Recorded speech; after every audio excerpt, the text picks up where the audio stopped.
নওরিন একটু লজ্জা পায়। আমি তো কখনো কল্পনাও করিনি তুই আমার ভাবি হবি। শহরে গিয়ে তোকে কত মিস করেছি জানিস বেস্তু। ঈশা নওরিনকে এটা সেটা বলছে আর নওরিন হু হ্যাঁ করছে। নওরিনের চোখ জোড়া আপাতত তার স্বামীকে, কিন্তু তার টিকিটাও দেখা যাচ্ছে না। কিরে শুনেছিস কিছু? নওরিন থতমত খেয়ে যায়। সরি। ঈশা একটু রাগ করে অন্যদিকে তাকায়। নওরিন বলে ওঠে, ঈশা তুই জানতিস তোর ভাইয়ের সাথে আমার বিয়ে হবে? কি বলবো তোকে আমি? ভাইয়া তো বিয়ের কথা শুনলেই পাগল ঘোড়ার মতো ছুটে পালাতো। সেই ভাইয়া হুট করে বিয়ে করে বসলো, তাও আবার তোকে। আমি তো বেশ অবাক হয়েছি। ভাইয়া এমন হুটহাট বিয়ে করে বসবে, তাও আবার তোকে। কথাটা বলতেই ঈশা একটু থেমে যায় আর চোখে তাকায় নওরিনের দিকে। সরি, আসলে আমি। বাদ দে। আসলেই আমার মতো এমন কলঙ্কিনী মেয়েকে কোনো পুরুষ বিয়ে করবে এটাই তো কখনো কল্পনা করিনি। নওরিনের গাল বেয়ে এক ফোঁটা পানি পড়ে। তোর ভাই হয়তো অনেক বড় মনের মানুষ। ঈশা নওরিনকে জড়িয়ে ধরে সরি বলে। সেদিন যা কিছু ঘটেছিল তাতে নওরিনের কোনো দোষ নেই। দোষ তো তার নিজের। তার জন্যই তো তার বেস্ট ফ্রেন্ডকে মাথায় এত বড় কলঙ্কের বোঝা নিয়ে ঘুরতে হচ্ছে। নওরিনের বাড়ি থেকে নওরিনের বড় ভাই, ভাবি, ছোট ভাবি, বাবা আর চাচারা এসেছে।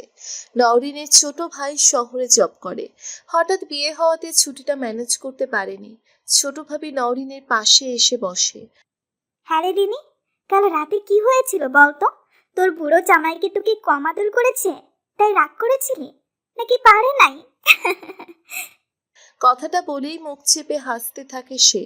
পাশে নওরিনের বড় ভাবি প্রিয়াও তালে তাল মিলিয়ে হাসছে। সমস্যা জামাইকে আমরা বলে দিব, যাতে কালকে গাড়তে পুরো আদরটা যেন আজ পুষিয়ে দেয়। নওরিন একটু লজ্জা পেয়ে মাথা নিচু করে নেয়। নওরিন ভাবিদের কিছু বলতে যাবে তখনই মুখ তুলে সামনে তাকিয়ে দেখে ইসরাক দাঁড়ানো। চোখ দুটো রক্তবর্ণ ধারণ করে আছে। রাগে ফুঁসছে সে। ইসরাকের সাথে তার আরো দুইজন ফ্রেন্ডও আছে। তারা মুখ টিপে হাসছে। ভাবিদের কথা হয়তো তারা শুনে ফেলেছে। নওরিনের এই মুহূর্তে লজ্জায় মাটিতে মিশে যেতে ইচ্ছে করছে। ইসরাক বেশ শান্ত স্বরেই বন্ধুদের সাথে নওরিনের পরিচয় করিয়ে দেয়। নওরিন সালাম দিয়ে নিজের পরিচয় দিতে গেলেই ইসরাকের বন্ধুদের মাঝে একজন বলে ওঠে, তুমি তো কক্সবাজারের সেই নওরিন না? তোমাকে তো আমি ভালো করেই চিনি, আমার বন্ধু তো। বন্ধুর কথা শেষ হওয়ার আগেই ইসরাক তার মাথায় হালকা করে একটা বাড়ি দেয়। সে চুপ হয়ে যায়। ইসরাক আর তার বন্ধুরা সেখান থেকে চলে যায়। নওরিন মাথা নিচু করে দাঁড়িয়ে আছে। ইস কি লজ্জা! তার জীবনের সেই অপ্রত্যাশিত ঘটনাটা কক্সবাজারেই ঘটেছিল। তার মানে এরাও কি সব জানে? নওরিনের গাল বেয়ে দুই ফোঁটা পানি গড়িয়ে পড়ে। নওরিন চোখ মুছে নিজেকে সামলে নেয়। নওরিনের ভাবিরাও সেখানেই ছিল। তারা নওরিনকে এটা সেটা বলে সান্ত্বনা দিতে থাকে। বৌভাতের অনুষ্ঠান প্রায় শেষের দিকে। অতিথিরা মোটামুটি সবাই চলে গেছে। নওরিনের বাড়ির লোকেরা ড্রয়িং রুমে বসে আছে। জামাই মেয়েকে সঙ্গে নিয়ে বাড়ি ফিরবে। সঙ্গে ইসরাকের দাদা আমজাদ শিকদার, দাদি তনয়া শিকদার আর বাবা ইমতিয়াজ শিকদারও সেখানে রয়েছে।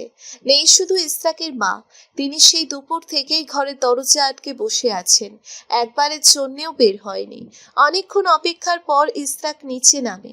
পেছন পেছন নওরিনও নেমে আসে, সঙ্গে একটা লাগেজ। ইসরাক ভ্রু কুঁচকে তাকায় তার দিকে। সবাই বিদায়ের জন্য তৈরি হতে থাকে। এমন সময় ইসরাক সবাইকে অবাক করে দিয়ে বলে ওঠে, আপনার মেয়ের নাকি আমাকে পছন্দ হয়নি। সে আমার সাথে থাকতে চায় না, চলে যেতে চায়। সে যদি যেতে চায় আপনারা তাকে নিয়ে চলে যান। আমি কোথাও যাব না। সে চলে গেলে আমার পরিবারের কারো কোনো আপত্তি নেই, আমারও নেই। মাসে যা খরচ লাগে আমি পাঠিয়ে দেব, প্রয়োজনে একটু বাড়িয়ে দেব। ইসরাকের এমন কথায় সবাই ভ্যাবাচ্যাকা খেয়ে যায়। বিশেষ করে নওরিনের বাবা। বিয়ের পরদিনই জামাইয়ের এমন কথা সে যেন হজম করে উঠতে পারছে না। তবে কি এমন হুটহাট করে বিয়ে দেওয়াটা তার ভুল হয়ে গেল? মেয়েটাকে কি সারা জীবন পড়তে হবে এই কলঙ্কের অনলে? নওরিন সেখানেই মাথা নিচু করে দাঁড়িয়ে আছে। প্রিয়া মুখে হাসি হাসি ভাব এনে বলতে শুরু করে, আসলে জামাই বাবি ননদের মাঝে এমন কত কথা হয়, রিনি মজা করেই কথাগুলো বলেছে, তাই না রিনি? কি হলো বলো জামাইকে? নওরিন মাথা দুলিয়ে সম্মতি জানায়। ইসরাক মুচকি হেসে উত্তর দেয়, আমি কিন্তু মজা করিনি ভাবি, সিরিয়াসলি বলেছি। ইমতিয়াজ শিকদার ছেলেকে ধমক দেয়। পাশ থেকে আমজাদ শিকদার ও নাতিকে বলে ওঠে, এ কেমন কথা দাদু ভাই? সরি দাদু, আমি কোথাও যাব না। দাদু ভাই,